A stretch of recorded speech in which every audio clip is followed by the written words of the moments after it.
Oh, yes. I changed that on my computer and then realized that I was changing that on my Word document. Is she not here? No, she's not here. So we'll just do Faye. Okay, and then what was the pre-surveys? And then the for support, mental health, and then teaching how to use mics. Okay. Like when you have any questions. Can we test them out? Yeah. She's going to look for them. Yeah. Cheryl will be here at like 10, so. I can't, okay. Testing. Testing.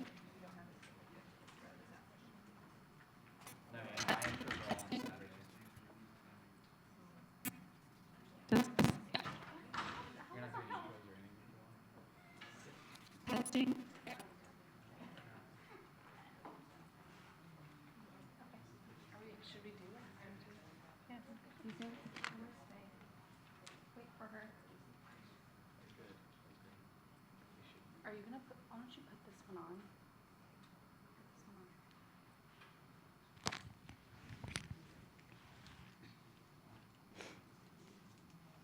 Oh, this is nice.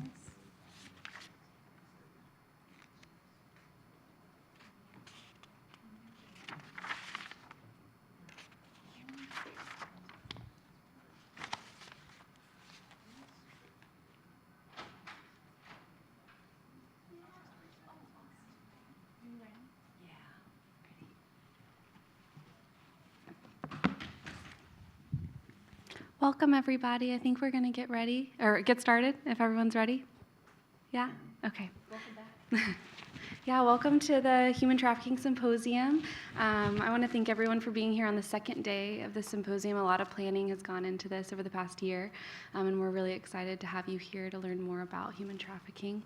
A big thank you to our sponsors. They're located on the back of our brochure.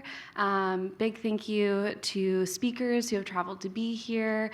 Todd, our technical support, he's not in the room, and the VCU School of Medicine for allowing us to use this space. And the criminal justice students that are running our table outside as volunteers. Thank you. Yeah, and I have to say something about the criminal justice students. Your class has been helping me for 5 years. With your professor, Maureen Maslow-Benway, she teaches a course on human trafficking within the criminal justice department. And for the past 5 years, she's always sent me volunteers, and they've always been amazing. So thank you. Thank you so much. I would like to introduce Faye. Oh. You know what, I just realized, here I'm yakking away yesterday, and you guys didn't even know who I am. I didn't even introduce myself. So anyway, my name is Faye Cello. I'm the founder and president of Impact. I formed the nonprofit in 2015, quite by chance. We moved to Richmond in 2010, and I was a hospice nurse up north, and I thought I was going to go back into hospice nursing. And then I decided to Google human trafficking because I had been hearing a lot about it, but was just too busy to care to find out what it was about. So I Googled human trafficking. And hello, did somebody join us? I think so. Somebody else here? Hi. Good morning. Welcome. They won't be able to reply. Oh, okay. Yeah. So what happened was that I just realized that it was everywhere. It was just everywhere. I said, really? And then I came across the document Human Trafficking in America's Schools. And that was released by the U.S. Department of Education in 2015, that traffickers were using schools as venues to scout for vulnerable kids to lure into commercial sexual exploitation. And they wanted schools to address this. I said, oh my gosh, I was just horrified. And then I found out that in 2012, the Virginia legislature passed a mandate requiring schools to address human trafficking in America's schools. 2012. So that was like 3 years prior to my coming to this realization. And so I said, well, I lived in Chesterfield at the time, so I went to Chesterfield schools, I went to the Chesterfield police. Here I am, I mean, I've never done advocacy before, never. I've always just been like a nurse in the hospital, but social justice was not my thing.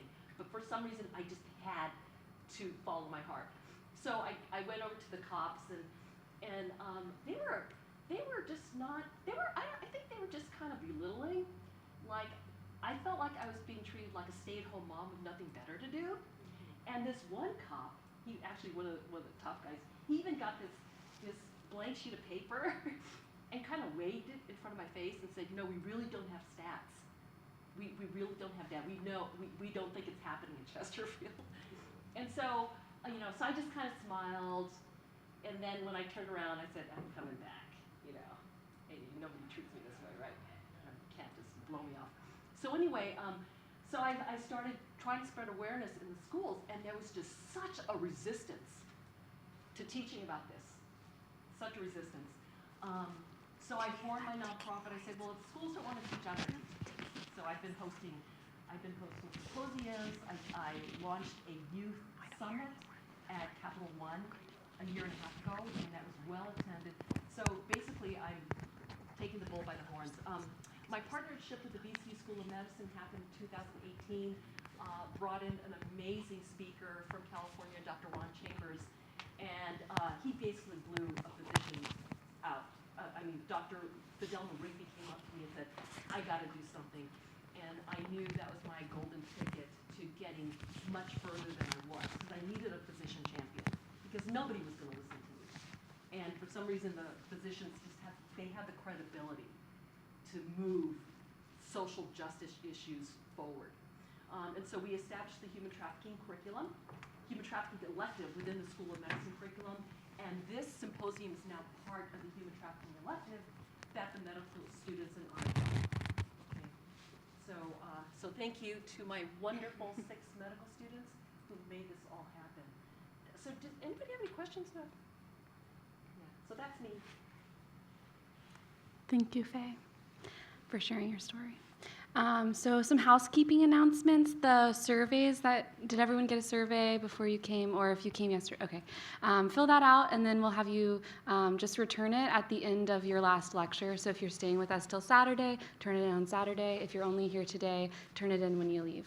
And then we are also, I want to make an announcement, no food is allowed in this room. We're only allowed to have covered drinks and water bottles. Okay. And there's a water bottle refill station over in that area of the building.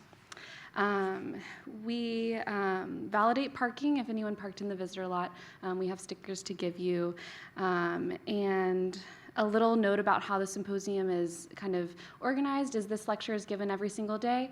You don't necessarily have to come to it every day, but we just want to start every day with kind of an introductory lecture to kind of give you a basis for, lay a foundation for everything you'll learn after this lecture. And without further ado, I will introduce our speaker for this lecture. Alina Nakvi is a 4th-year medical student at VCU School of Medicine, applying for residency in obstetrics and gynecology. She grew up in Northern California and attended UCLA, studying physiological sciences. She grew interested in being an advocate for the fight against human trafficking after meeting Faye Chomo, founder of Impact Virginia. She is a co-founder of the Students Fighting Human Trafficking Student Interest Group and is the outreach liaison for the Human Trafficking Symposium at VCU. Welcome. Thank you. Yes, I think it should be working. Hello, everyone. Thank you again for coming. I'm very excited to see this many faces in the morning. So before we begin, I just want to go over kind of our goals for this presentation. So this is by no means a very detailed, once you leave, you'll be a pro. This is a very introduction of human trafficking, what human trafficking is, what it's not, who's at risk for being trafficked, and what our role as healthcare providers or other members of the community are to help combat trafficking. And as you guys may have seen lately, human trafficking has been in the news a lot since the Me Too movement and the new ACOG committee opinion published in 2019, if any of you have read that. So we just kind of wanted to start with the definition of human trafficking. So what is human trafficking? Human trafficking is the illegal trade of human beings. It's force, fraud, or coercion are used to compel another person to provide labor or commercial sex. It is the business of stealing a person's freedom for profit. So when you buy and sell someone, they become commodities. They become property that can be sold just on the same websites that you can buy and sell furniture, cars, things of that nature. And human trafficking generates a lot of money because humans, unlike drugs or guns, humans can be sold over and over again. They're an easy supply to replenish, and trafficking people have low startup costs, unlike trafficking drugs or guns. So traffickers themselves, they lie, they assault, they threaten, and they manipulate people into working under inhumane or illegal or otherwise unacceptable conditions. And in some cases, traffickers even trick, defraud, or physically force people into providing commercial sex. So just to make a very important clarification, human trafficking is not smuggling. Smuggling is a violation against international borders, and human trafficking is a violation against the person themselves. A person doesn't have to cross state lines or international borders to be considered trafficked. Anyone can be trafficked without even leaving their neighborhood.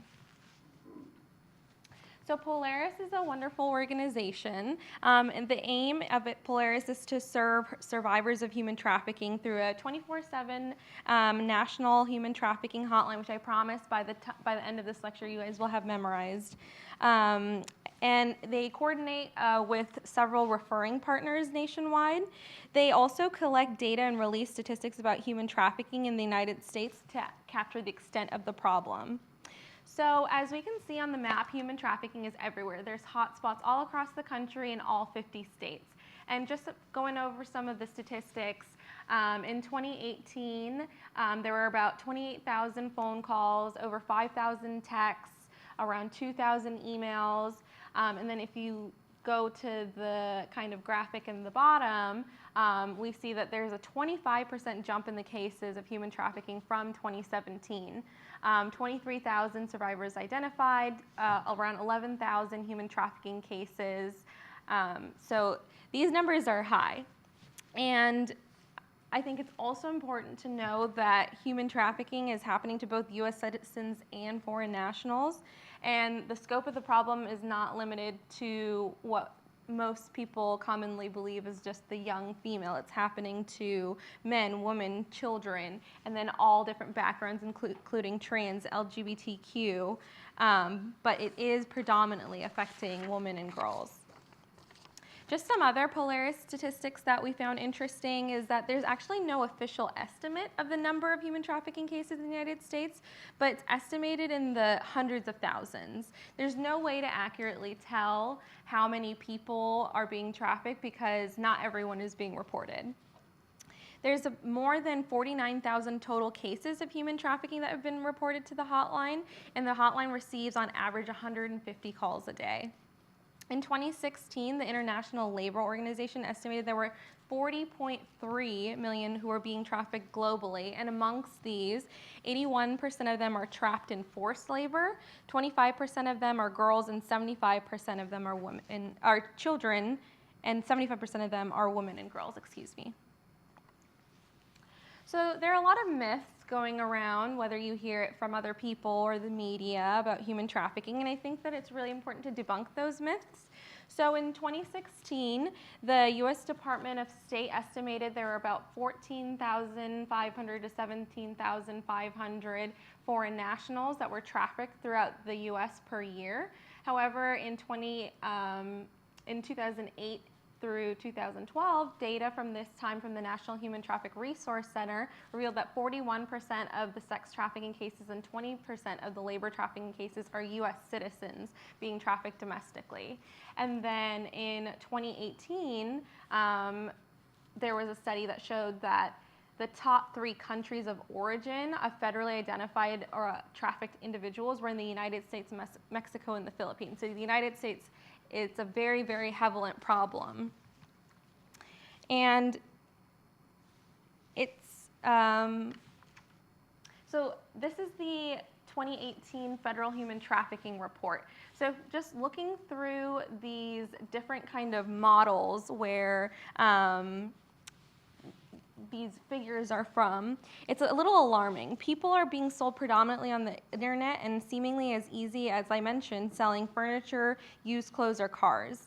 So if you can look at this, the internet is the most common source of human trafficking, and then Craigslist, Facebook, and Backpage are the other more common ones. And if you notice that Backpage is the most recent one, so I hadn't heard of Backpage before this, but Backpage was a classified advertising website that had become the largest marketplace for buying and selling sex by the time, but it was shut down by the federal government in 2018. However, other websites are still emerging. So now that we kind of understand what human trafficking is and sort of the scope of the problem, I want to just go over a survivor quote. Survivors have shared their stories, and that's kind of the best source for us to understand what it truly is to be trafficked and what that is like, and how we as healthcare providers and other members of the community can intervene. So this is part of the quote, but I'd like to read the entire quote. "I was groomed very well at the beginning, and then my abuser switched on me in a very mean way. And at that time, I thought that I loved him, and then it came to the point where I was deathly afraid of him. I felt like a slave for working for someone, getting beat and not getting paid, not having control over my life. For a long time, I did not realize that I was trafficked. I thought that because he gave me a choice to stay or go, and I chose to stay, that made it my fault and responsibility." So this quote kind of goes over the grooming process, but unfortunately that's just the beginning.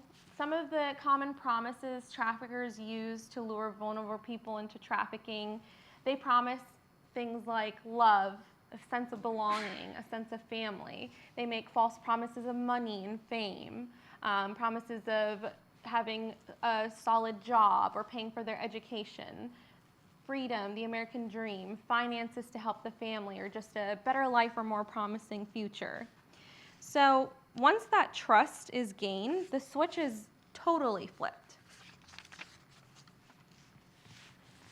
So who is at risk for being trafficked? And the short answer, unfortunately, is anyone. Anyone with a vulnerability is at risk. It's people like you or me. It's people, walking the streets every day.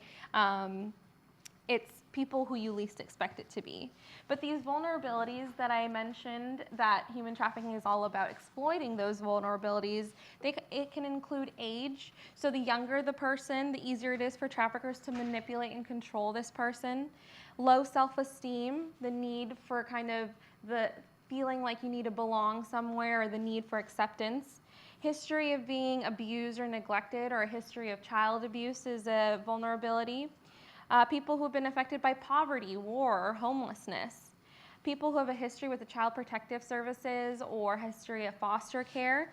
And lastly, people who are identifying as LGBTQ, trans, and people who are just isolated from those social support networks, who just kind of fall through our safety nets. And we do have a talk later about LGBTQ and human trafficking. So like I mentioned, age is a big vulnerability. So in 2016, Polaris reported that 74% of trafficking victims in the United States were trafficked between childhood and age 23. And if you look at this graphic at the bottom, you can see that there's a huge peak between the ages of 15 to 17. So that's 15 to 17, that's high school. A few more statistics. In 2017, an estimated 1 out of 7 endangered runaways reported to the National Center for Missing and Exploited Children were likely child sex trafficking victims, and 1 in 3 adolescents living on the street is recruited for sexual exploitation within 48 hours of becoming homeless.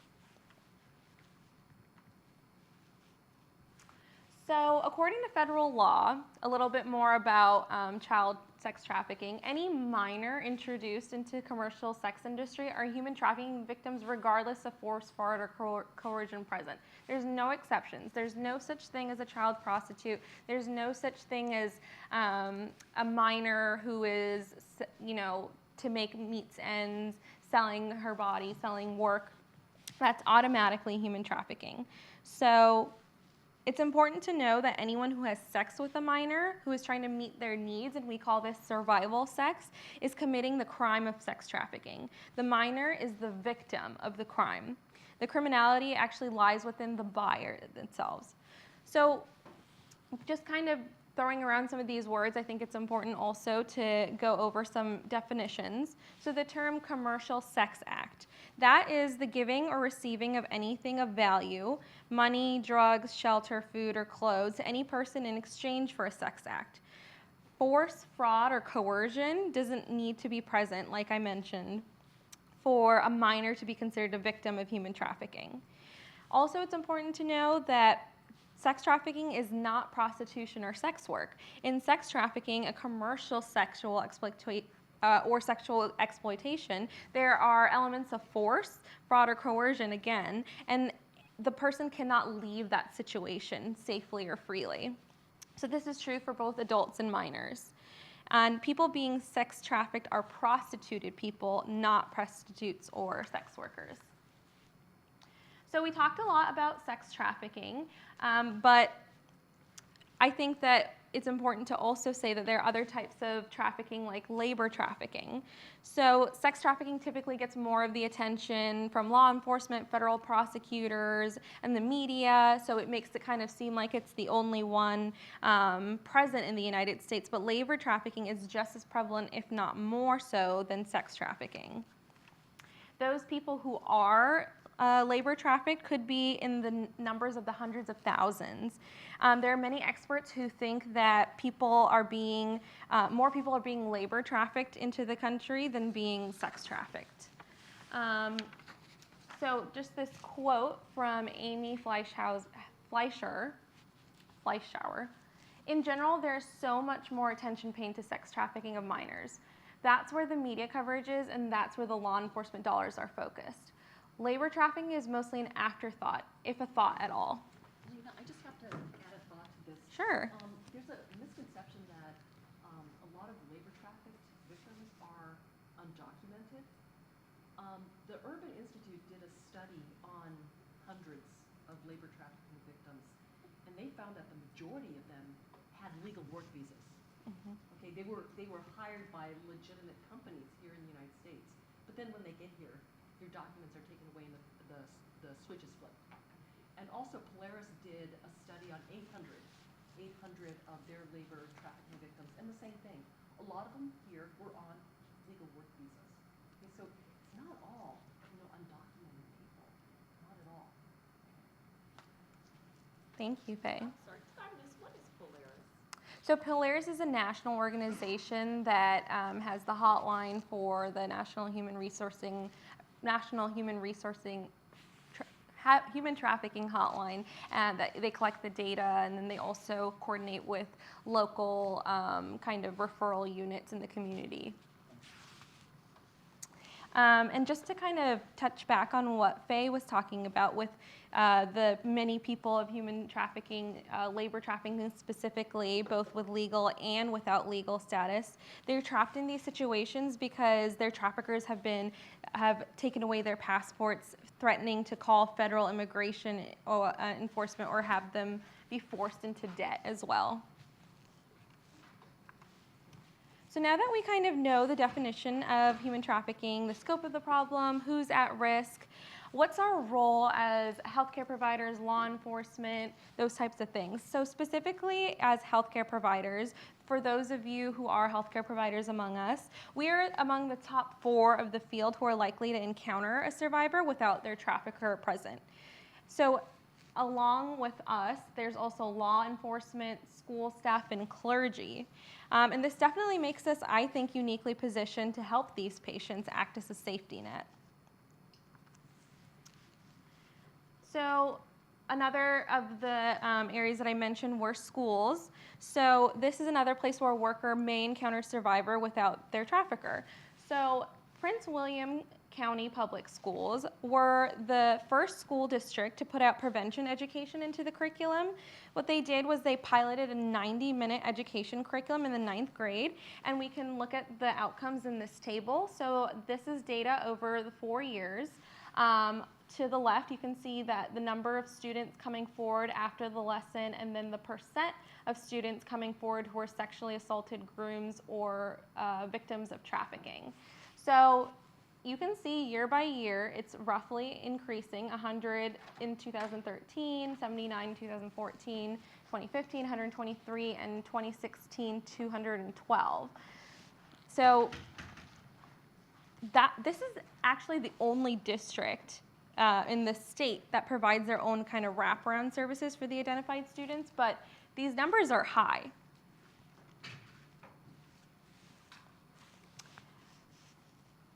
And I think that in terms of us as healthcare providers, a huge gap is that the knowledge of human trafficking is generally lacking among healthcare providers.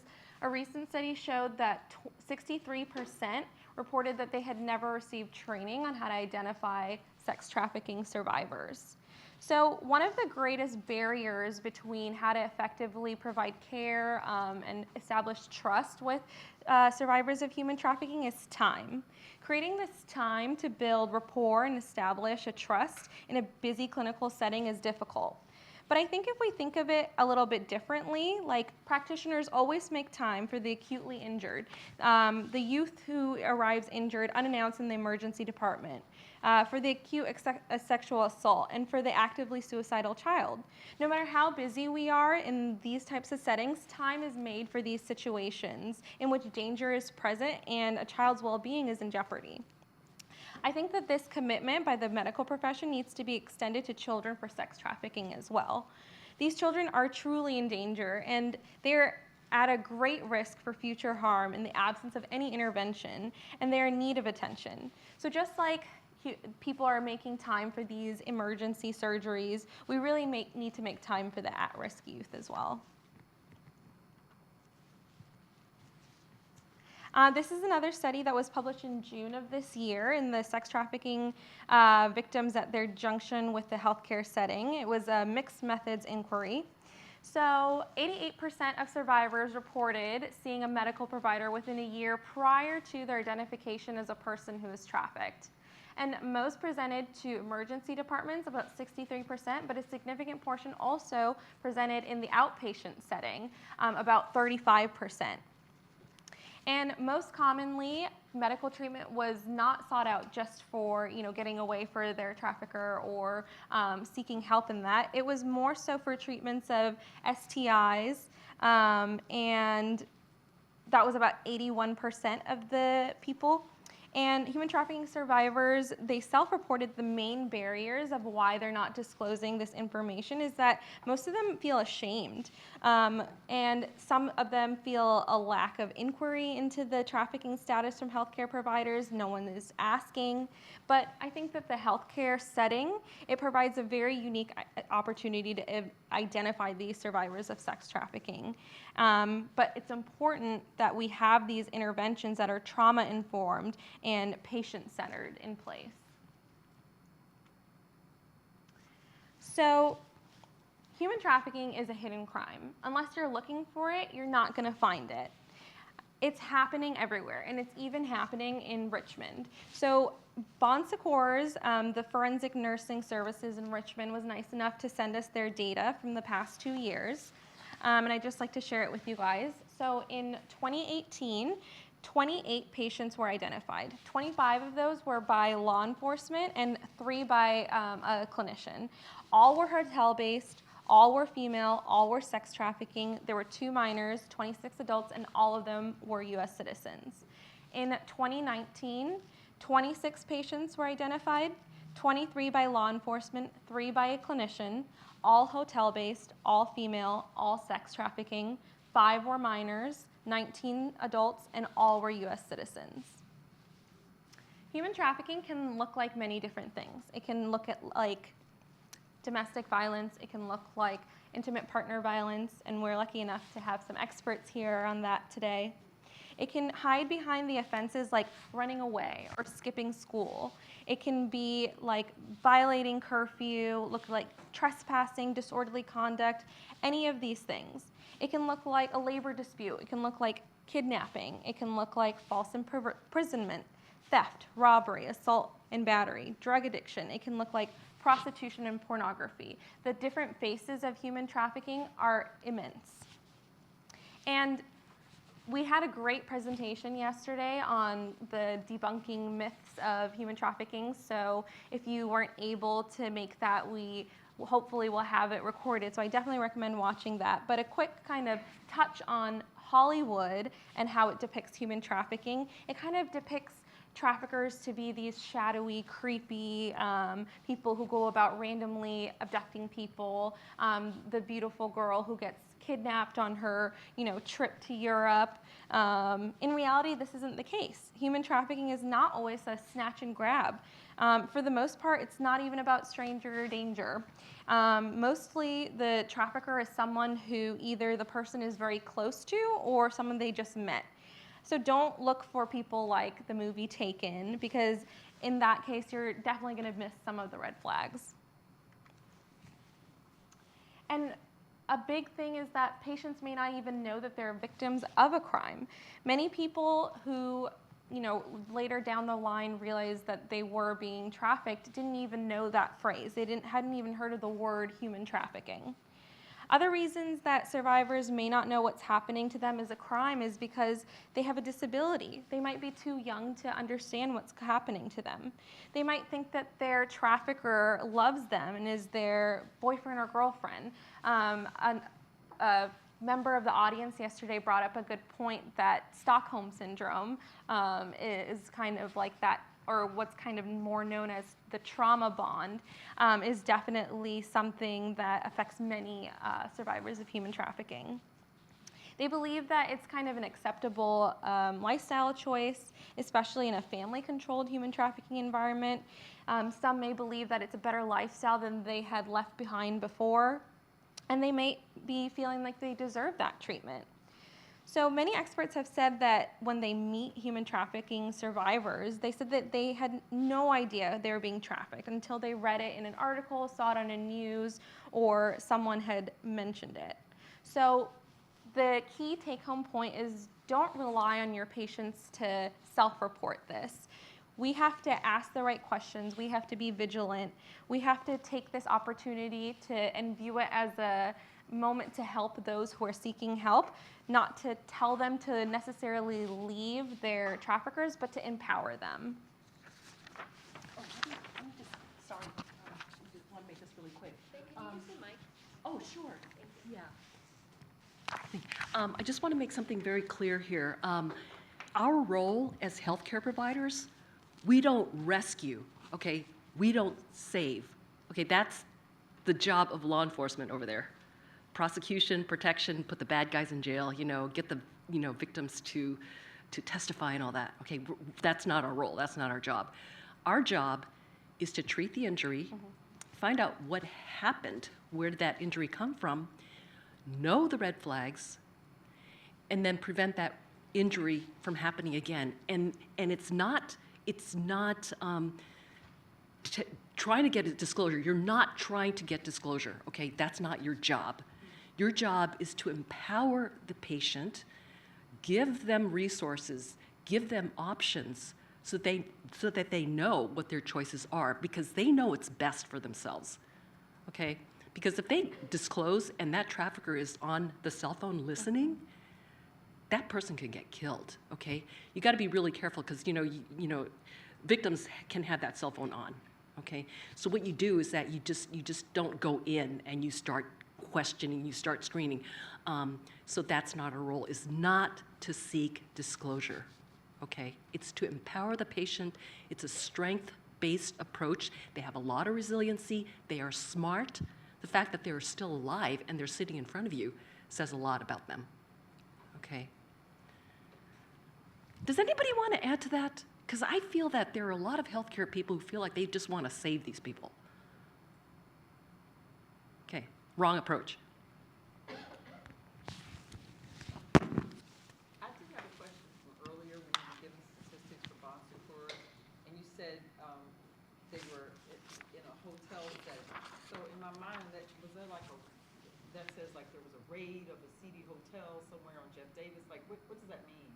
So the person was reporting that they lived in a hotel? No, so that means that the actual act was in a hotel. Okay. Yeah. Turn It's it on. probably in Henrico because the cops in Henrico are all over this, and they've trained every single hotel staff in Henrico to identify and recognize this That's the crime. antenna. You have the. Oh, okay, yeah. All right, too high tech. So, so Henrico hotels, they're all trained, and they'll call Henrico police if they see the red flags. And so Henrico police will come in. Yeah, that's when the cop. Do you have anything to add to that? Do you know anything about Henrico? Yeah. But anyway, Henrico's the rock star in our region. Yeah. But, okay, so that's another misconception. You know, seedy motels, oh my gosh, I've had survivors tell me they were at 5-star hotels. Yeah, it doesn't just happen on Jeff Davis. You know, the short pump area? Oh my gosh. Huge, huge, huge trafficking. Yeah, go ahead, Stacy.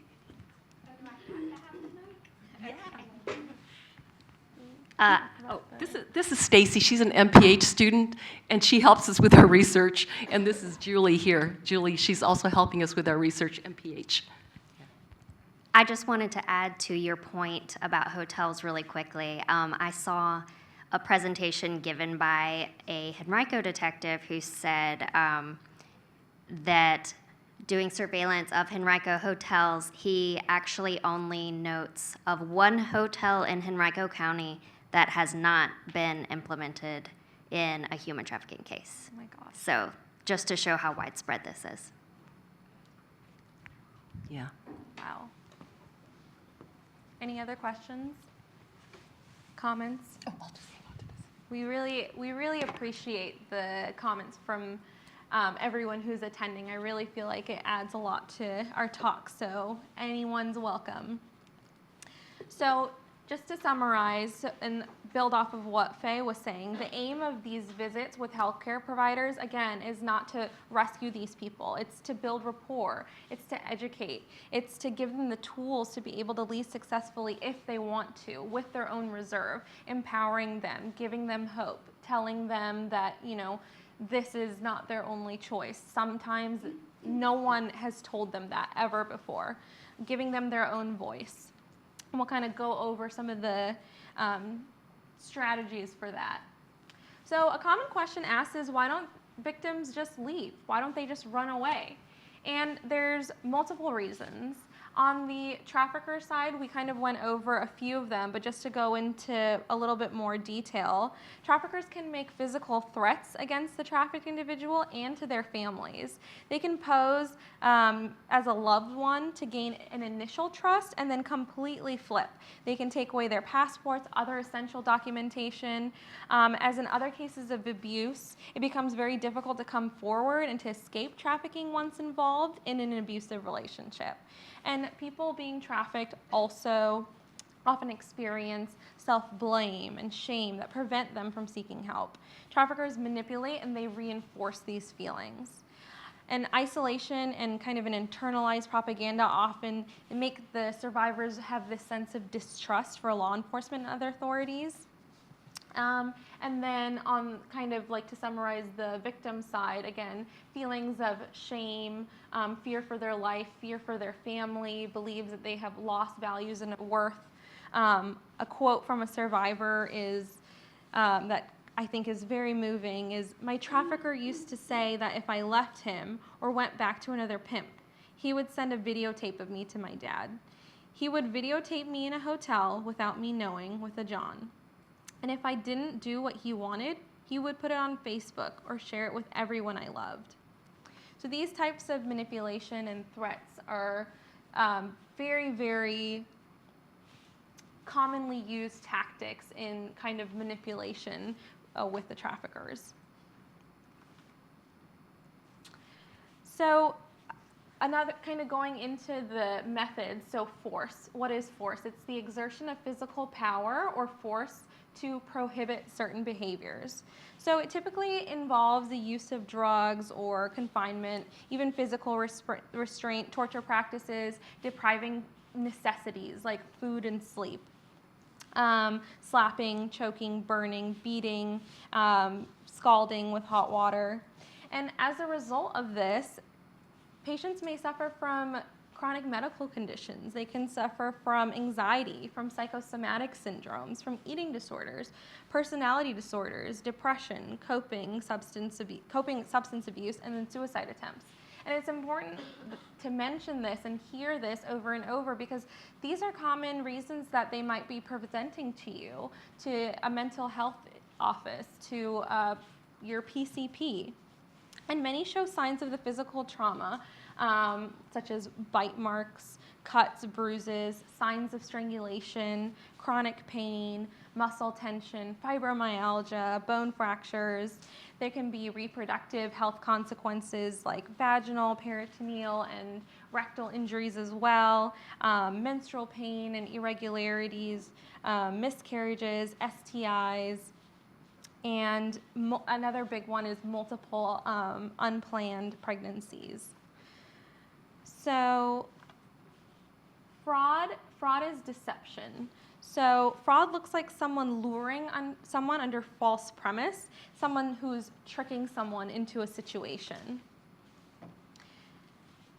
It can look like someone convincing another person to attend a new training course or to get a better job opportunity, only later to be passed to another person who commits violent acts against them and who sells them or exploits them and degrades them. Someone like an employer luring someone from overseas to come work for their business with a false promise of a green card if they work for $10 a day or 6 months. That can look like someone being tricked into believing that his or her trafficker loves him. This is a quote from a former sex trafficker. "I build their self-esteem through compliments and listening to them. I act as if we're dating, and I say, I love you. I give her money, gifts, alcohol, and drugs to get her hooked into our relationship." Last but certainly not least is coercion, and this is probably the trafficker's primary weapon.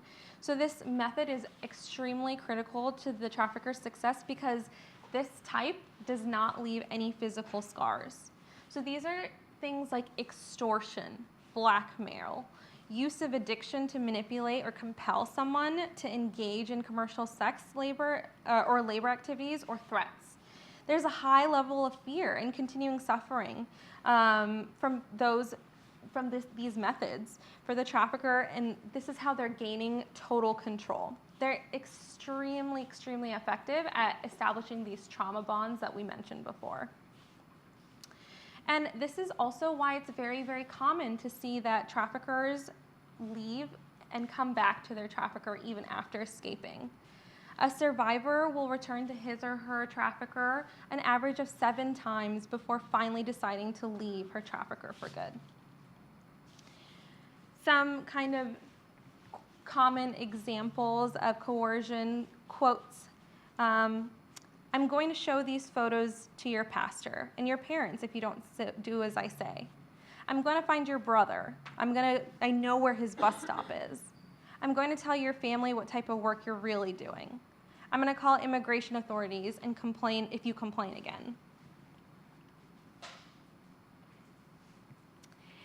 And now switching gears to the health consequences, we mentioned a few of them, but not to say the least, we could kind of spend a whole entire lecture on the health consequences. They're dire, they're far-reaching, they're long-lasting, because the abuse is so violent, prolonged, and repetitive and unpredictable, that means that any of the health consequences are also unpredictable. But the most dominant kind of health dimension in trafficking is poor mental health. We had a great talk yesterday by survivor Pamela Hawk, who spoke about complex PTSD, and she said something yesterday that really stuck with me.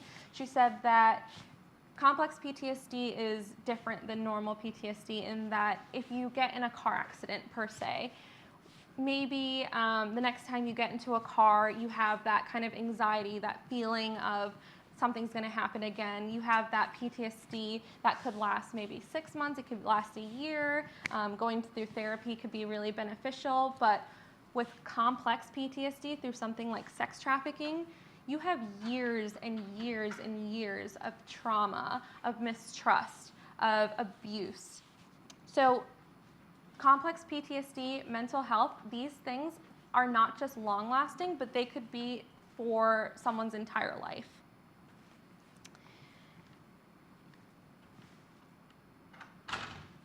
So again, a lot of us here are in the health profession. So you suspect a person is being trafficked. What do you do? Like we mentioned, empowerment and having the patient feel like they're in control is vital in establishing that rapport and trust. Ask permission every single step of the way. Ask them, where would you like to talk? Where would you like to sit? Would you like something to eat or drink? Can I ask them, common things that we don't even think about instead of putting on their blood pressure cuff? What arm would you like your blood pressure cuff? Can I can I take your blood pressure? Then things like, can I ask you some questions that will help me understand why you are feeling the way that you do? So these are kind of tactics that we call trauma-informed approaches that will help the survivors feel like the space and the time between you that you created for them is completely theirs. And when you are meeting with survivors, you need to convey safety. You need to convey that the freedom to participate is completely their own, a sense that their wishes, safety, and well-being are priority. Again, this patient-centered approach is the vocabulary that we want to use. We want to de-emphasize that victimhood is a means approaching them, like they are not helpless even though they are victimized. These people are survivors, not victims. We had a really important kind of clarification yesterday that these are people who are trafficked. These are survivors. These are not victims. They're vulnerable, but they're not helpless. And having them partake in all the decision-making process, again, are going to empower them to find the voices that they lost. This kind of shared decision-making will help the patient regain their sense of control, autonomy, and voice. In some cases, you could be the only person who ever tells them that they have worth and have hope for a better life. So if you have even one opportunity to say that to someone, that could just make all the difference. And again, just to echo about what Faye was saying, it's not just about saving them, it's about empowering, it's about allowing them to choose what direction they're going to. It's about educating them on human trafficking and educating them on their rights. And so another topic is the ICD-10 codes. These were released in 2018 by the CDC.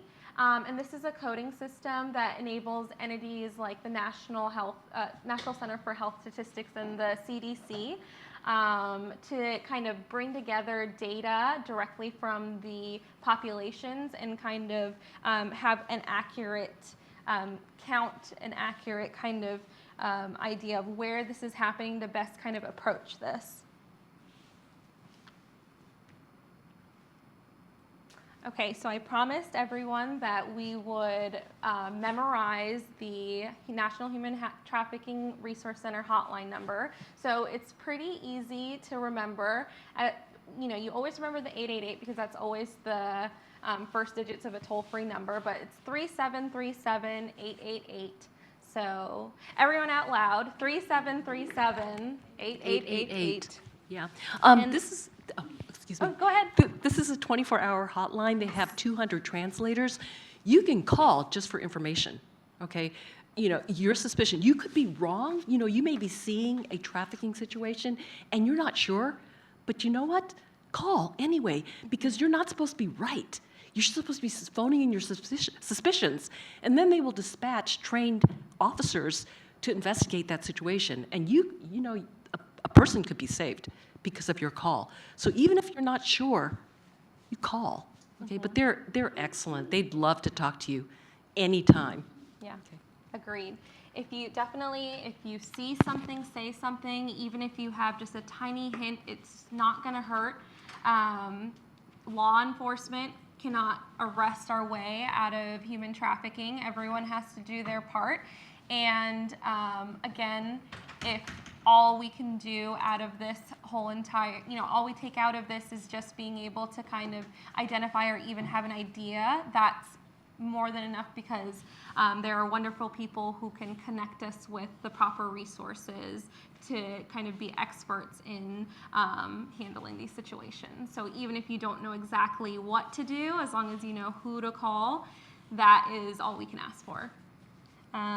Thank you. That's our introduction for today. Do we have any questions? Awesome. Thank you guys so much. So we have about 10 minutes before our next talk. If anyone wants to use the restrooms or have a couple of scones, bagels we have out there, as well as we can, there's a coffee out there if anyone wants a refill.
Good morning, everybody. Welcome back.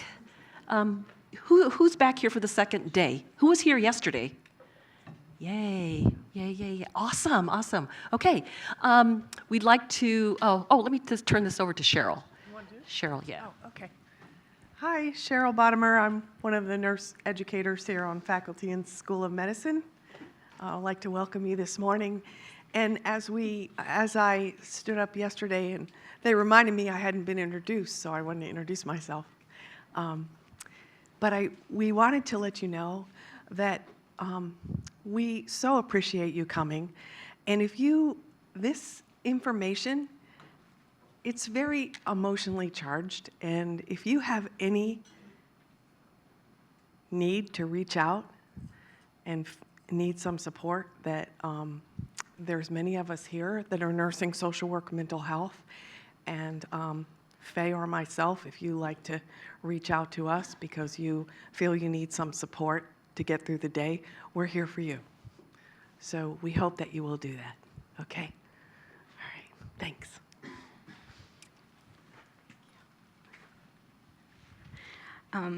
So I'm going to introduce Dr. Alex Wagaman. She is an assistant professor from VCU School of Social Work and is Richmond's 2019 Peacemaker of the Year, which recognizes her for her being a community leader, activist, and visionary for peace in the Richmond area. She was born in Mobile, Alabama, grew up in Orlando, Atlanta, and New Orleans, and her first job as a social worker was working with families experiencing homelessness. Dr. Wagaman is a founding member of the Advocates for Richmond Youth, which is an organization that works to end youth homelessness in the greater Richmond community, especially among youth and young adults from populations that face marginalization and discrimination. Dr. Wagaman's research and scholarship centers around the LGBTQ community of youth and young adults and promotes engaging young people as decision makers and active participants around the issues that impact their lives. So here she is.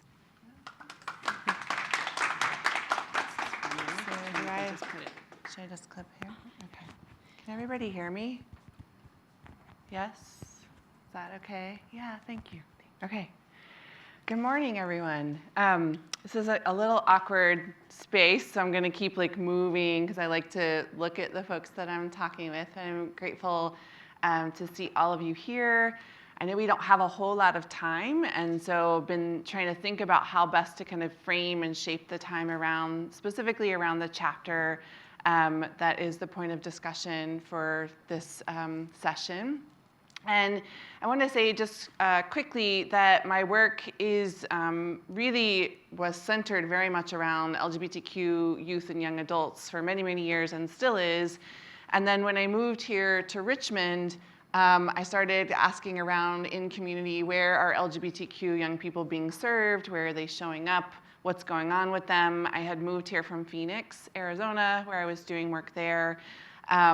And I quickly learned that people didn't really know where most of the LGBTQ youth were or were showing up. At that time, most of the youth-serving organizations that were tailored to this population really were mostly serving white young people and young people who are middle or upper middle class. And so I was really looking for young people who I knew among kind of broadly the LGBTQ youth population. We know that they are disproportionately at risk for not being with their families of origin. They're often experiencing homelessness and other risks related to the intersections of their identities. And so I kind of went on a bit of a journey to find those groups of young people in Richmond and stumbled into this work that I've been doing now for 5.5 years with Advocates for Richmond Youth. So I'll talk a little bit about that work, but really our work from the beginning has been around trying to just understand the scope and experience of young people who are dealing with housing instability in Richmond. And what we know nationally is that about up to 40% of young people who are defined as runaway or homeless youth, and that's kind of a broad definition, are LGBTQ+. So we know that there's quite a bit of overlap between these two populations. And the work that Advocates for Richmond Youth does is around youth homelessness broadly, but a big solid group of our team are LGBTQ young people. And so that's really a big piece of the work that we're doing around advocacy and visibility and just trying to talk about these issues more often. So I'm grateful for the opportunity to be in this space with you. A couple things that I want to just mention and bring up about this chapter, and then I would love to hear your thoughts and questions about it. One thing that I'd like to just quickly maybe start with is the issue of language. And I think many times for folks who are trying to consider how best to work with LGBTQ plus populations, we get really kind of caught up in the words and the terms and what do they mean and how do we use the right language. And the reality is that there are certain things that you definitely need to know. And I brought a handout and I can share that digitally as well. This actually was created by a young person who was part of Advocates for Richmond Youth. We were doing a training with our Youth Housing Stability Coalition members who are providers and policymakers and other leaders in the community. And these are the terms that the young people in the team thought were most important for folks to kind of understand. But the reality is that the language is changing all the time. And if you're getting caught up in trying to get all the words right and know all the words and definitions, that's where you're going to spend all your time. And the most important thing to know is that people should be given space to tell you how they identify, what language they use, and then you reflect that language back in your interactions with them. That also gets us off the hook from having to be an expert, right? It helps the patient or the person we're interacting with be the expert. And it helps us to then have space to understand the lived experience of folks. Because even if folks are using the same identity terms, they might mean different things by them. They might embrace those identities differently.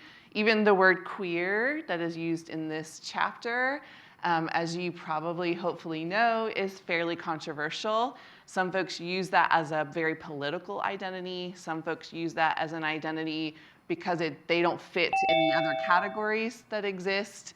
There are lots of different reasons that people might use that word queer. And if you're not an LGBTQ person, you probably shouldn't be using that with anyone until they've told you that that's the identity they'd like for you, that they use and that they would like for you to use with them. So I think, again, just kind of thinking about how to shift the language piece is important. But the terms on this form are important to me because I also do think language is very important. And I'll just raise a quick example from the chapter. This phrase of transgender experience is used repeatedly in this chapter.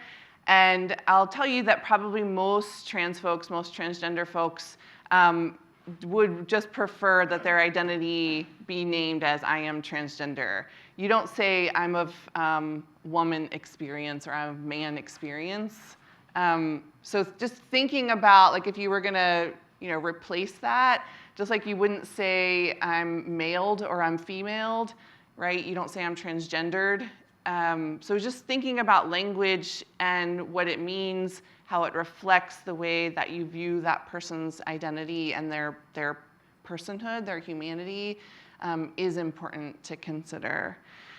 So I know that there have been some questions, and I hope that you'll ask about them in terms of practices. So if you're not an expert in LGBTQ things, and maybe that's not an expectation, but you're going to be serving LGBTQ people and treating LGBTQ people, what are some basic practices to indicate that you're a safe and affirming person? And I think that those, again, come with comfort and practice and repetition and in relationship with people. I would really encourage you to think about that because we could tell every medical provider, for example, to ask someone what their pronouns are. But if you don't fully understand why you're doing that and it's not in a relationship of warmth with that person, it's going to feel like another checkbox thing that you're doing with a patient, and they're not going to receive that in the way maybe that you intend it. I like to use the safe zone sticker example as a similar kind of, activity or indicator. that people, I think, sometimes think they can just put the safe zone sticker up and then everyone knows that now you're a safe person. And I'll assure you, LGBTQ young people see that sticker and still are like, okay, we'll see, right? So there's got to be more than just the kind of robotic practices. There's got to be an understanding of why and a real connection and an intention around connecting to the humanity of the person with the practice, if that makes sense. So I wanted to shift just for a sec too to talk a bit about the way that the chapter is structured and something that I'd like to highlight. We often talk about LGBTQ young people as being at risk for many, many things. And they are, right? We don't want to minimize the vulnerability that they face for exploitation and violence. And we also often get really focused on the individual to the level that we might then start to think about these as individual issues. That an increased risk for mental health challenges means that all LGBTQ young people must have mental health issues, that we're going to start thinking about them as individuals with mental health issues. Or that they're engaging in problem behaviors that increase their health risks, right? And I'd like to suggest that we reframe that a bit and start to think about the societal and structural barriers and assumptions that really are infused throughout our systems, throughout our society, that create those risks for young people, and to start to think about how we can be champions in those spaces, as well as being champions for LGBTQ young people in our interactions with them so that we can reduce their risk. And Faye and I had a wonderful conversation about the link between justice and peace that I think I talked about in an interview that I did for the Peacemaker Award. And what I mean by that is that we can't actually expect individual people to come to a place of peace or live into their fullest potential if we don't address the structural justice-related barriers, the forms of oppression that are creating the risks that they're experiencing. So with that in mind, thinking a bit about what creates the risks that are outlined in the chapter, and in particular at organizational levels and system levels like healthcare systems, what are the things in place that tell an LGBTQ young person that they're either safe and included and welcomed, or that there's an assumption that they're heterosexual or cisgender unless they tell you otherwise. And being able to think strategically about how our systems and organizations could be reframed to open up and be more inclusive of folks so that then they actually feel themselves being honored and welcomed and seen and heard, that's when LGBTQ young people will start to identify themselves to you and potentially tell you when they're in a situation that puts them at risk for trafficking, such as homelessness. So that also happens at a societal level too, right? And that's why I think on the definition paper, the young people really think it's important for us to understand not just what transphobia and homophobia are and look like, because we often think about those as being those extreme forms of response to LGBTQ people, but also to think about what heterosexism and cisgenderism look like. And those are really kind of those entrenched, ingrained assumptions about who people are, who they're in relationship with, how they identify themselves. And again, unless they tell you they are other than, we assume in the way that we are just in the world that people should fit a certain norm.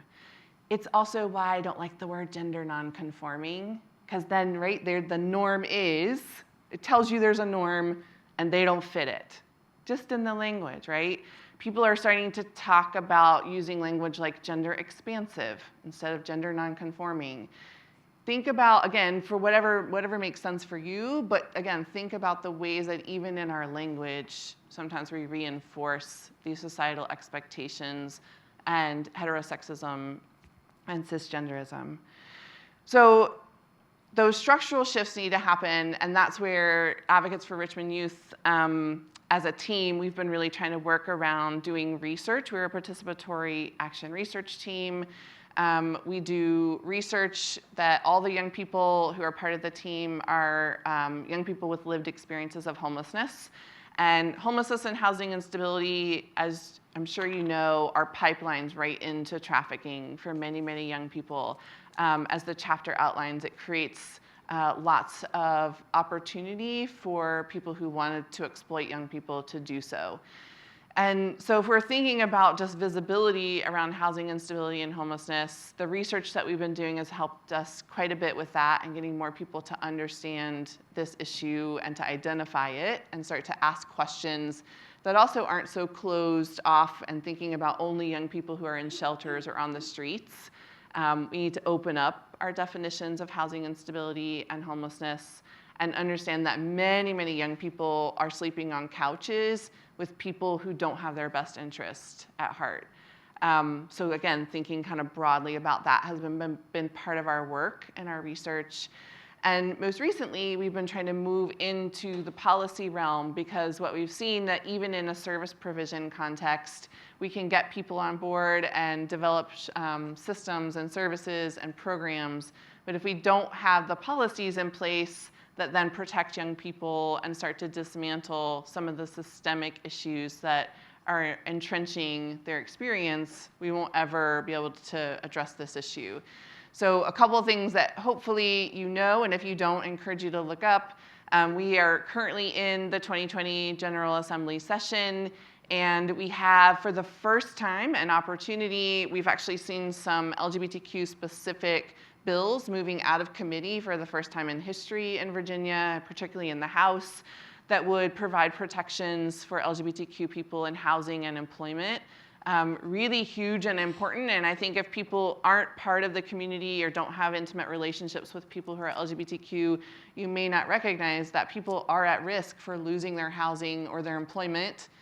We are also in a right-to-work state, so employers don't actually really have to have much of a reason. That is also now moving out of committee, the right-to-work repeal, which is exciting to the young people, right, to think about having some protections in place that then give them some stability so that they aren't then at risk for being in situations where they could be exploited or survivors of violence. So I will stop there and would love to open up and hear your thoughts, comments, reactions to the chapter, questions that you might have. I don't know how our time is looking, but. Yeah, we're good. We have about a half hour. Okay, great. What questions do you have?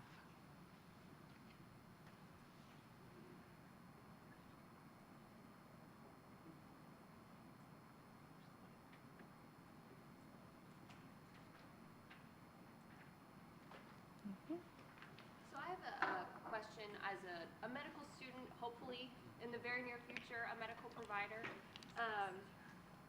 Here's this one. Sorry, using the microphone.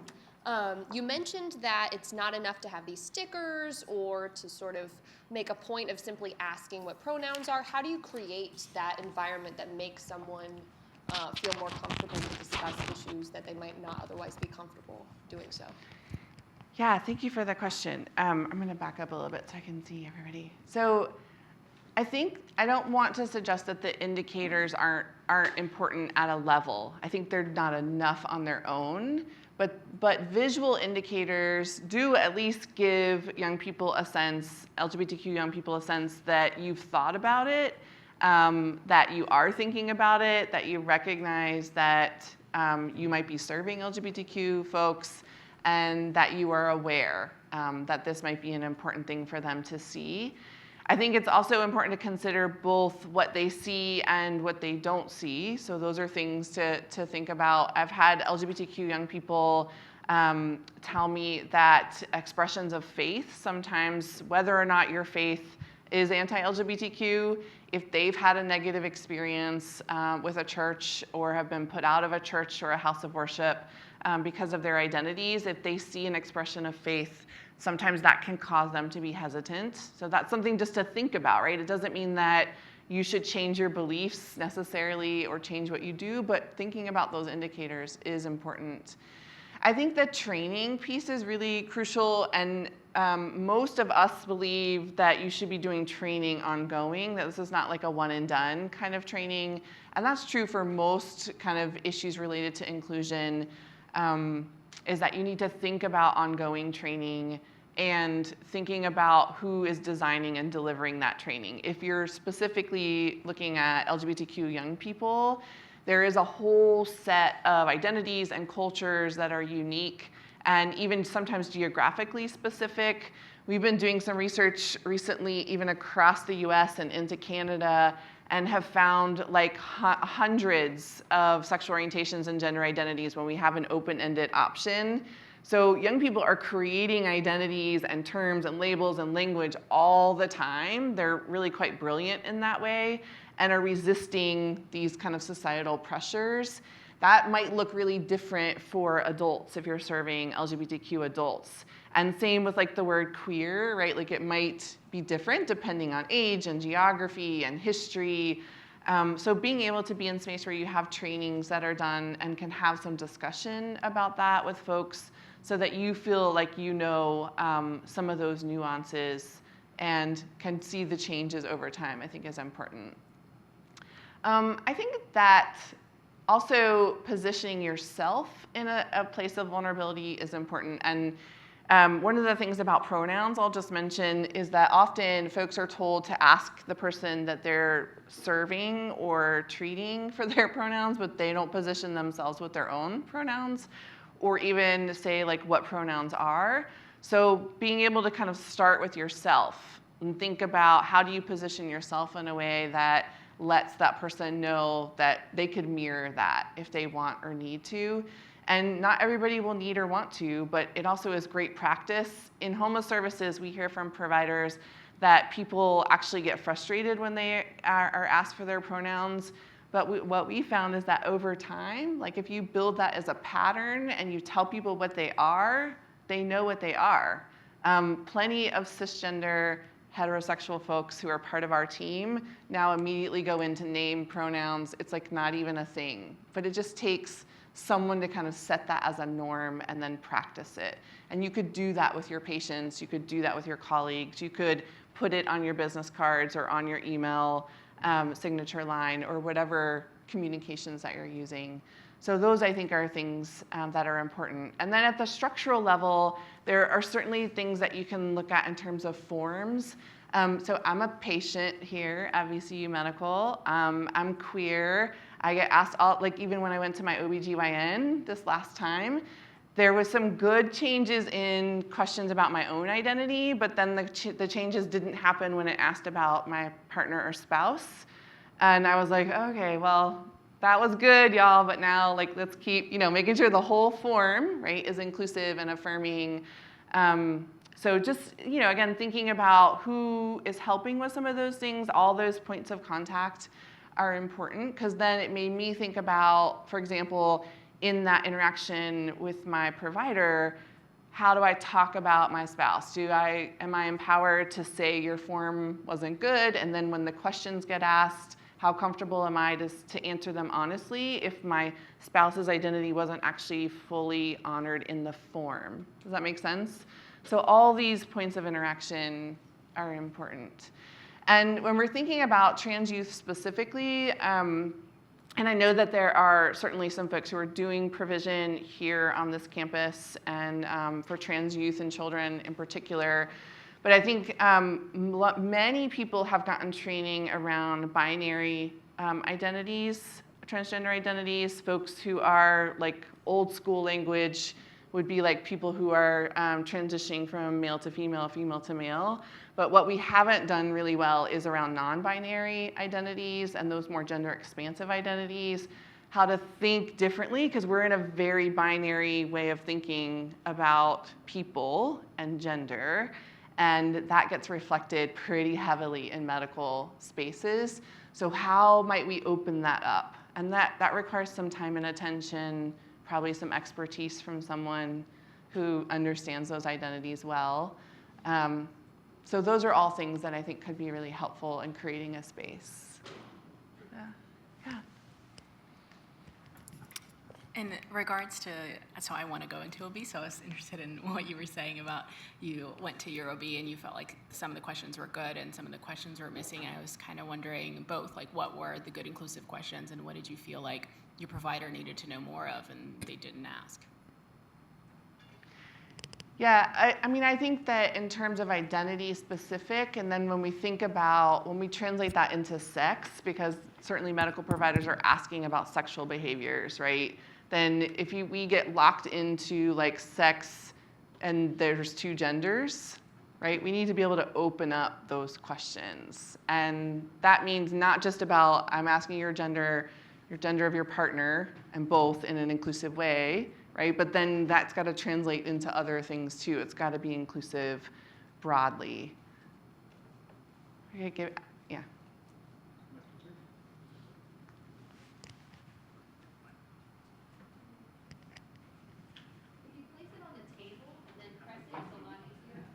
Can people hear me?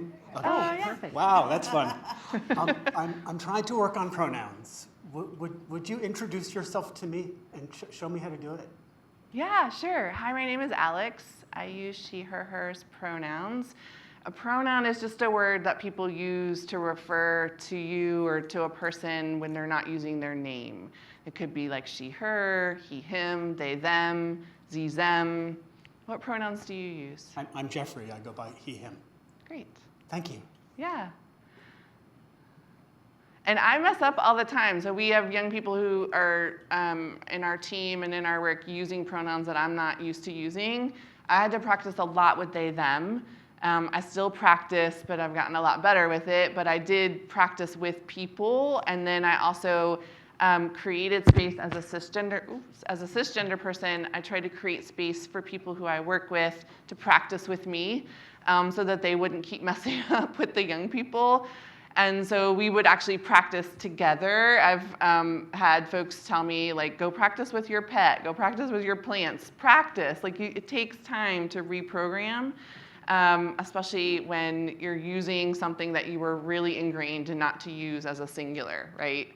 But then when you get into terms like sie, them, zir, for example, we have a young person who's using those pronouns that I have never used.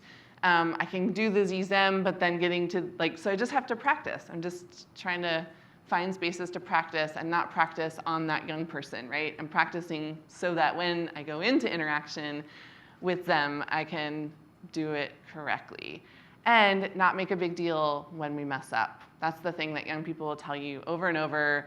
Please don't make a big, I'm so sorry, it just draws more attention. And sometimes, we all mess up. Sometimes we mess up, and then you just correct yourself and keep it moving, and people will notice that. There was another question, or were you raising your hand for? Was a collective hand raising? She was our microphone guru. Okay. Yeah. Hi, Alex. I have a question. Okay. I love how you reframe the whole issue. We're focusing on societal factors that make the LGBT community at risk for any type of exploitation. I love that. But based on my readings, it's always like we're focusing on the LGBTQ and their risk for sex trafficking. What are their vulnerabilities? That's just the medical approach. And in the last lecture on the Human Trafficking 101, a lot of people don't even know that they're being trafficked. They've never even heard of the word human trafficking.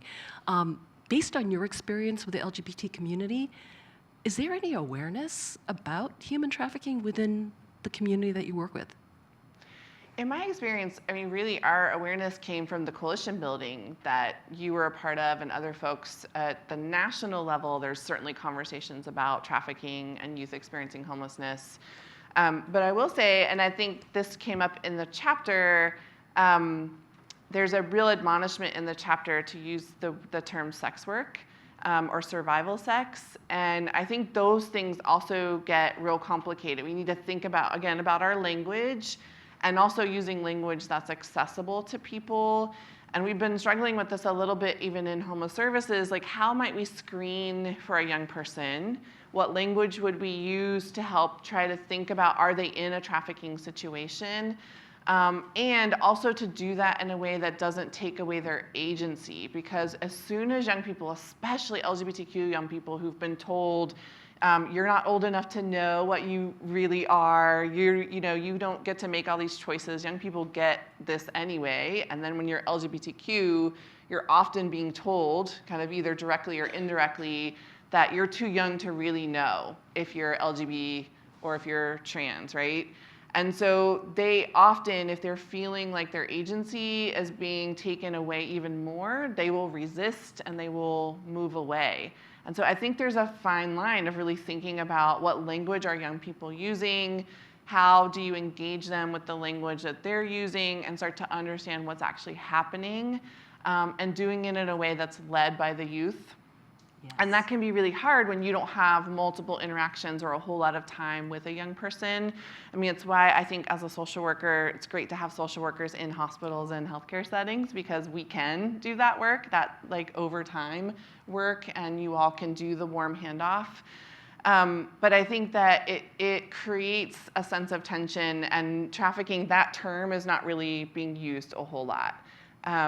In terms of even with the young people that have been doing this work with advocates for years, still trying to think about what's the language actually that is going to make sense to folks and help kind of engage them. And some of the work, one of the studies that was done with Covenant House that really identified that kind of high percentage of young people experiencing homelessness who had also experienced trafficking. They struggled a bit with this too, and we were in a national conference together talking about it, and there are a lot of advocates that believe that we should be using the language of sex work and survival sex because that's what people are saying, that's how people are talking about their experience, and to define it only in terms of victim risk then can push folks away and make people feel like they've done something wrong, or that risk narrative that they've been hearing about themselves just gets reinforced. So I think it's a challenge, and many LGBTQ young people will also tell you that they make really important choices. There's some good work out by a friend of mine, Dr. Jama Shelton, who's done some really good research around trans youth in particular who are experiencing homelessness, many of whom said, I made a conscious choice to leave my home because it was the only way I could be myself. And so I'm doing what I gotta do to become me and my authentic self. And I know what these risks are. I'm making some conscious choices. So if we come in and say, you don't know what you're doing, this is not your choice, you're being completely exploited, right? You could see how that tension could happen, and then they pull away and aren't gonna engage with you, and potentially start to think about other choices. And from a harm reduction perspective, which is really what we advocate for, is to really start by like just that engagement, and then over time, helping young people think about how they reduce their risk, how they reduce their potential harm from their decisions and the things that they're engaging in, so that then we can start to engage them in more of a relationship and think about other future decisions.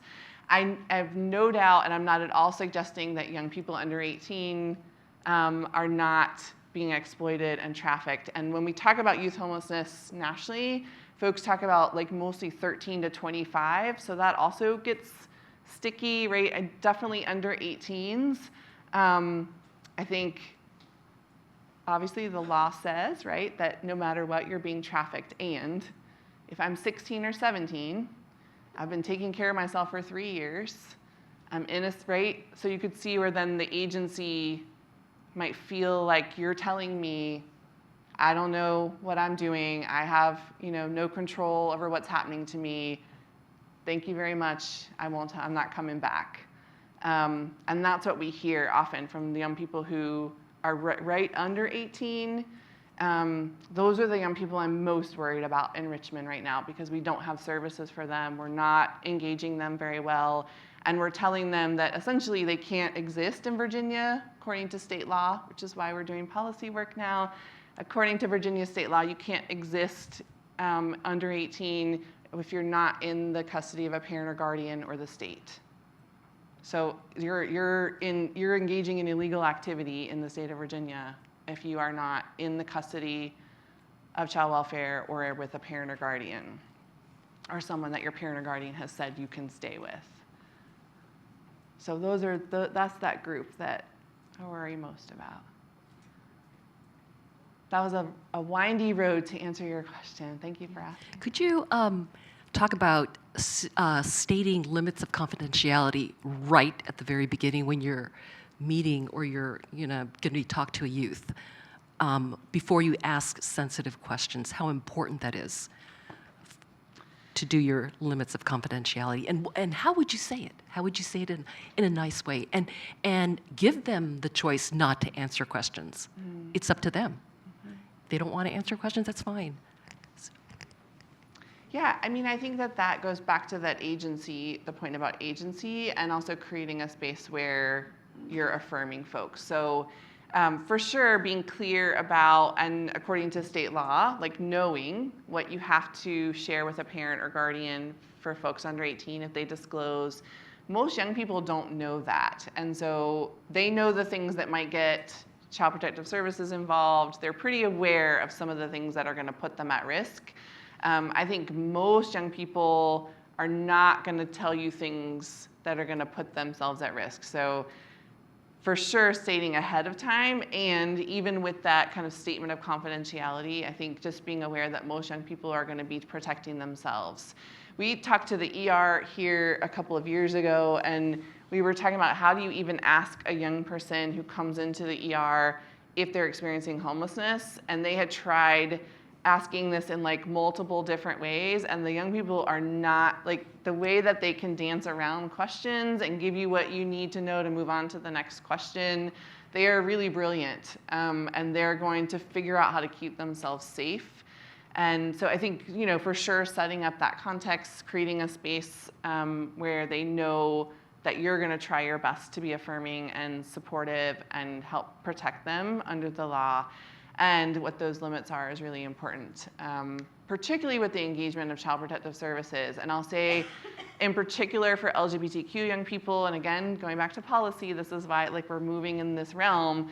LGBTQ young people I'm not going to say they're particularly safe in foster care. That is a hit or miss right now in the state of Virginia.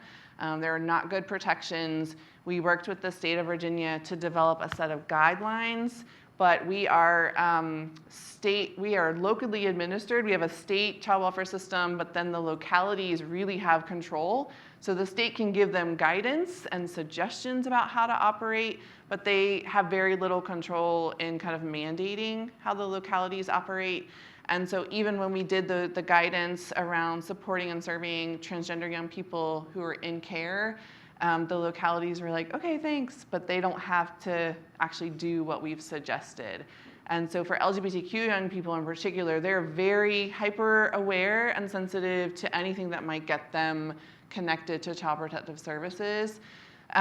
We actually had this conversation this year because one of the new senators, who's my senator, actually really wanted to move forward some legislation this year that would, in some ways, designate the lack of affirmation of LGBTQ identity on the part of parents as a form of abuse or neglect.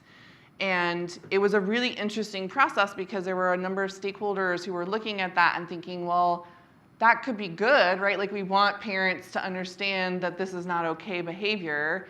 And what that means is that if a parent or guardian does that, then those kids get taken into custody and into a system that actually is doing the abuse and neglect in some cases as the system, right? So until that system is ready, we probably shouldn't be creating policy that creates a pipeline for LGBTQ young people into child welfare. So this is where, just trying to think about the moving parts, and so that you all are aware, this is why I think it's so important to understand that kind of social, organizational, structural policy context. So then you can think about it at that kind of interactional level with young people, with parents, with young adults. Yes? So I have a policy question then. Okay. Cheryl, could you use the mic? I hope I can answer it.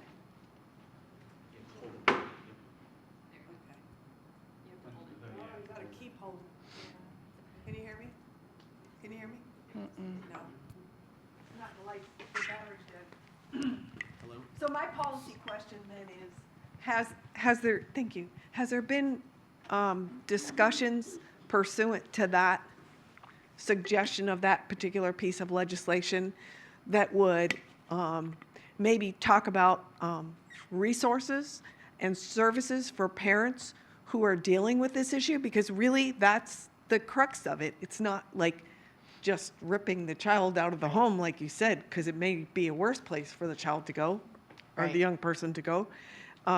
So that's my question. Like, Yeah. has there been discussions surrounding, well, guess what? What we really need is services so those parents can reach out, because they're like floundering too. Like, what do I do with this? I mean, as a nurse and talking to parents, you know, Yeah. it's like, I don't know what to do with this. I don't know how to handle it. Is this right? Is this wrong? Is this, just help me? And so we need resources. And so I just encourage that conversation to happen, Yeah. which I Thank don't know. you. Has it? It is happening at the national level, and I'll say again, to my framework around kind of societal, cisgenderism, heterosexism, homophobia, transphobia, parents are raised up in that too, right? So then they're feeling like, and it's raised, I think it's brought up a little bit in this chapter, parents have all those same expectations from society, and then they have those expectations about they're supposed to raise the right kid. They're supposed to do a good job of raising their children, and then here's this child that doesn't fit society's norms, right? So then there's that stress and pressure there for sure. And while we don't want to allow parents to harm children, we also want to recognize that they need some support around how to be good parents, how to honor and affirm their children, and assume that it isn't about their lack of will, but that it's their lack of knowledge or not being equipped. There is a really good project called the Family Acceptance Project that has done some national research that shows that parents can actually do really small things to affirm their child, and it dramatically reduces their risk for suicide and other negative outcomes that LGBTQ youth are at really high risk for. And what we've been thinking from this very same question, right? Like, if the system isn't ready, so I don't know how many of y'all are familiar with child welfare system, but it isn't just about taking kids and they never go back, right? Like, the whole goal of child welfare is to get the child back into the home if they've been removed. And so if the system isn't equipped to prepare the family and the parents to be able to reconcile or be back together with their child, if the staff aren't equipped, there's no way they're gonna equip the parent and the guardians, and then that's going to impact the children. And so that's why I think keep continuing to go upstream to get things in place in those systems so that there are policies that mandate that people are trained and are equipped, and that is reinforced and people are held accountable, so then they can support parents and families, and those folks can support the well-being of their children. I totally agree. Yeah, I think we often demonize parents, and this happens a lot around LGBTQ youth homelessness too. And it's one of the narratives that we've been trying to shift with advocates in particular, because people often say, well, parents kick their children out. And that happens, and it's never that simple. It's often really complex, and parents and families are often getting pressure, right, from their own systems of support, from their own narratives about how they've been raised and their own kind of biases. So it's a complicated issue that does need to be well resourced. Yeah, thank you. Well educated. I mean, Yes. raising awareness and educating people in that legislative arena. Yes. Yeah, so we feel a little bit hopeful this session, and it'll be really interesting to see how things move forward, the way that the election panned out. LGBTQ folks are feeling really hopeful for this session, General Assembly session in Virginia, and to even just get some of those basic protections in place would be very, very helpful, because then we could start to build other policies on top of that. But without basic protections, it's really difficult to think about how those other things could be scaffolded up to support LGBTQ folks more broadly. So we're really hoping for employment and housing protections. We're hoping the conversion therapy bill, I think, move forward, maybe is getting ready to cross over. So banning conversion therapy, which is huge. And honestly, I just heard, I think we're only gonna probably be like the 19th state in the country. You would think maybe that is a little more broadly known to be not okay as a therapeutic approach, but the APA, the AMA, like folks have all come out against it, but the states just can't seem to move themselves towards banning it. So I'm excited to see that potentially could be the case. So starting to just get these basics in place at a policy level so that then we can move forward with some other things. Yeah.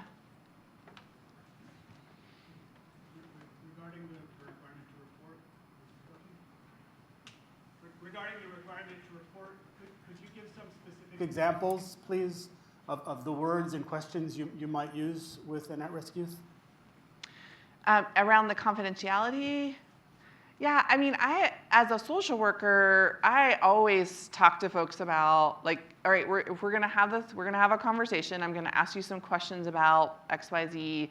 I need you to know ahead of time that if you disclose to me that you are currently experiencing harm at home, that's something I'm gonna have to report. And we can we could do that together. I've often made reports with people because I think that's actually just a nice kind of way to stay in relationship with people. So just being really transparent about that. Like I need to get some information from you, and I need you to know that if these things come up, it's my job, I have an obligation to keep you safe, and the way that has to happen is I will have to make a report to Child Protective Services. Homelessness is, that's such a tricky one. So homelessness technically is not a form of abuse or neglect. And that's really important from a family perspective. I'll just say that really, really clearly, because we don't take care of people in this country. Housing is not a human right. It is a privilege in this country. Housing prices are way out of reach for most people. In the state of Virginia, you have to work 126 hours a week at minimum wage to afford a fair market rent 2-bedroom apartment. So, but people do report that because they see what sometimes happens with families who are experiencing homelessness is they can't get other basic needs met. And so they do often get caught up in the child welfare system. I think you as a provider have to look beyond the homelessness, right? It has to be that there's harm happening that's not about, like, just the lack of housing is not enough to make a report of abuse or neglect. If people literally cannot get or find affordable housing, that is not a form of abuse.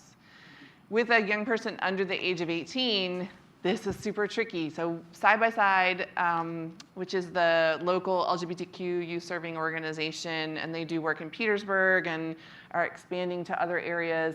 We've been struggling with this a little bit because they often have young people under the age of 18 get sent there by other agencies because they're experiencing homelessness, they're LGBTQ, and there's nowhere for them to go. And they have to say, you're welcome to be here in this space. I'm letting you know that we have no services, and my only option is to call Child Protective Services. And they will usually kind of think a little bit about giving a young person just some time to sit before they make that call, thinking through if there are any other options for that young person. But right now in the state, we have no crisis youth shelter in Richmond or in this region. There are only 2 youth shelters in the entire state of Virginia. And I think only one of them, I could be wrong. There are very, very few beds for under 18 young people who are experiencing homelessness on their own as an unaccompanied minor. So it's this structural piece, right? Then the young person gets punished because we haven't prepared and created a structure to support them So that is like a really hard conversation, but those are the kinds of conversations where you want to say, here is the situation. Here's what the law says I have to do. I'm going to let you think about this and make some decisions, and we can talk through that. Side by side now, from a structural perspective, we've been working together, advocates and side by side, and some other organizations locally to try to now get upstream and train some of the foster care provider agencies so that at least we know and could maybe start to walk a young person through, like if they make a decision to go into care, that we could help direct the caseworker to a placement that's LGBTQ affirming and then keep them connected to LGBTQ supports. So those are in place, but we're trying to build out more infrastructure for that so that young people actually have a place they can go, can make a decision about system or no system, and know that they will be safe. Yeah. Other questions? Any other question? One last question? No. That was amazing. Thank you. Hey, thank you, y'all Alex. so much. Yeah, I highly recommend that you go to this website. I was going to say, I forgot Oh to my mention it. gosh, yeah. I've been to a couple of her meetings and have met the youth leaders there. It is incredible. The research that they're spearheading is remarkable.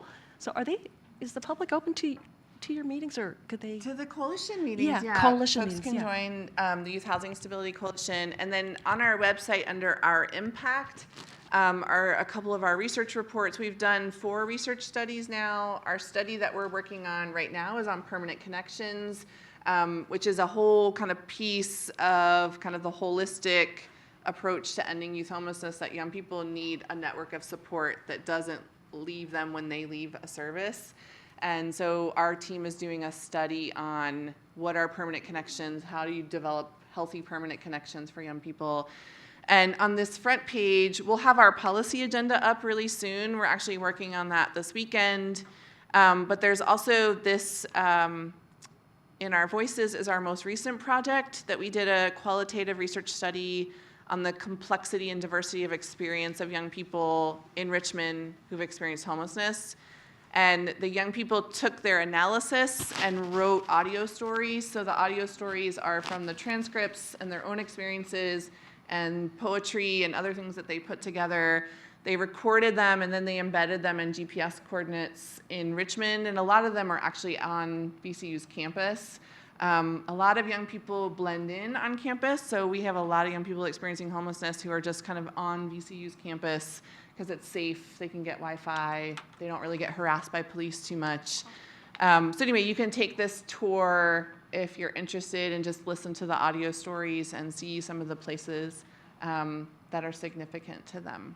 So yeah, check us out online. Yeah, definitely. If you want to see young folks who are empowered, if you want to know what empowerment looks like, this is the model. I mean, Alex has the model down. Okay. Thank you, Alex. Thanks. Thank you, everybody. I guess we have 5 minutes till the next talk on domestic violence and sex trafficking.